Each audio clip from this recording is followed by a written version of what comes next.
ഓശാന തിരുനാൾ തിരുക്കർമ്മങ്ങളിൽ പങ്കെടുത്ത് കേന്ദ്ര സഹമന്ത്രി സുരേഷ് ഗോപി. തൃശൂർ സേക്രഡ് ഹാർട്ട് ലത്തീൻ പള്ളിയിൽ ഓശാന തിരുനാൾ ആഘോഷത്തിലാണ് സുരേഷ് ഗോപി ഭാഗമായത്.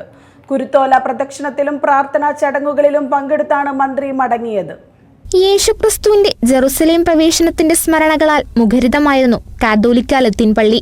പള്ളി അങ്കണത്തിലെത്തിയ കേന്ദ്രമന്ത്രി സുരേഷ് ഗോപിയെ അധികൃതരും വിശ്വാസികളും ചേർന്ന് സ്വീകരിച്ചു. വൈദികരിൽ നിന്ന് കുരുത്തോലകൾ ഏറ്റുവാങ്ങി. തുടർന്ന് നടന്ന കുരുത്തോല പ്രദക്ഷിണത്തിലും പങ്കെടുത്തു.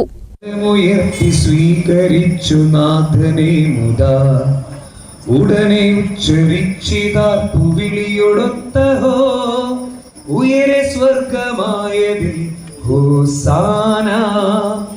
ഉടനെ ഉച്ചരിച്ചിതാർപ്പുവിളിയൊടൊത്ത ദേവാലയത്തിനകത്തെ പ്രത്യേക പ്രാർത്ഥനാ ചടങ്ങുകളിൽ പങ്കെടുത്ത് വിശ്വാസികൾക്ക് ആശംസകളും നേർന്നു. തെരഞ്ഞെടുപ്പ് പ്രചാരണ വേളയിലും ഓശാന ദിവസം സുരേഷ് ഗോപി ചെലവഴിച്ചത് ലത്തീൻ പള്ളിയിൽ തന്നെയായിരുന്നു.